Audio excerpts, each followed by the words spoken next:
এর সাথে বেঈমানি করলে তার ফল কিরূপ হবে?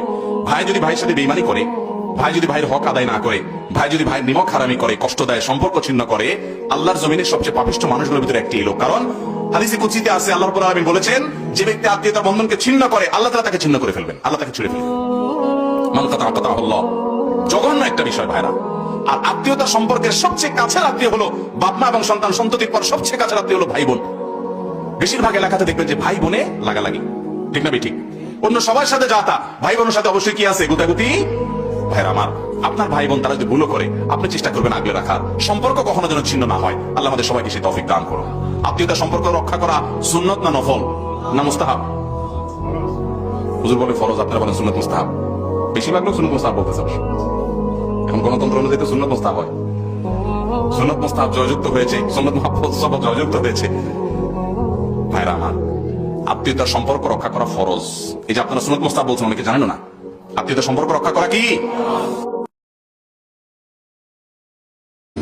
যখন তুমি নিজের রক্তের মানুষের দ্বারা কষ্ট পাবে, তখন তুমি একবার নবী ইউসুফ আলাইহিস সালামের কথা মনে করো। তিনি কিভাবে নিজের ভাইয়ের দ্বারা প্রতারিত হয়েছিল। যখন তোমার বাবা মা না বুঝে তোমার বিরুদ্ধাচরণ করে, তখন নবী ইব্রাহিম আলাইহিস সালামের কথা মনে করো। তার বাবা তাকে আগুনে নিক্ষেপ করায় ভূমিকা রেখেছিল। যখন তুমি সমস্যা থেকে পরিত্রাণের জন্য কোনো পথ পাবে না, তখন ইউনূস আলাইহিস সালামের কথা ভেবো। তিনি কতটা সময় তিমি মাছের পেটে আটকা পড়েছিল। যখন তোমার নামে কেউ মিথ্যা অপবাদ ছড়িয়ে দেবে, তখন মা আয়েশা রাদিয়াল্লাহু আনহার কথা মনে করো। তার নামে পুরো শহর জুড়ে কুৎসা রচনা করা হয়েছিল। যখন তুমি অসুস্থ, ব্যথার যন্ত্রণায় কাঁদতে থাকো, তখন নবী আইয়ুব আলাইহিস সালামের কথা ভেবো। তিনি ভয়ঙ্কর এক ভাইরাসজনিত রোগে আক্রান্ত হয়ে তোমার থেকে বেশি কষ্ট পেয়েছিল। যখন তুমি দিনের কোনো বিধান নীতিতে যুক্তি খুঁজে পাও না, তখন নবী নূহ আলাইহিস সালামের কথা ভেবো। তিনি কোনো প্রশ্ন ছাড়াই মরুভূমিতে নৌকা তৈরি করেছিল।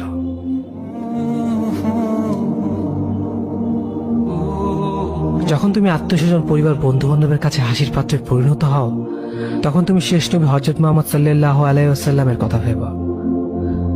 রাসূল সাল্লাল্লাহু আলাইহি ওয়াসাল্লাম বলেছিলেন, সবচেয়ে বড় পরীক্ষা দিয়ে সব থেকে বড় পুরস্কার আসে। যখন আল্লাহ কাউকে ভালোবাসেন, তখন তাকে পরীক্ষা করেন, এবং যে এই পরীক্ষাগুলো মেনে নেয়, সে আল্লাহর সন্তুষ্টি অর্জন করে। আর যে অভিযোগ করে, সে তার ক্রোধের পাত্র হয়। হে আল্লাহ, তোমার কথা মনে করা, তোমার প্রতি কৃতজ্ঞ হওয়ার এবং তোমার ইবাদত করার তৌফিক আমাদের দান করো। আমিন।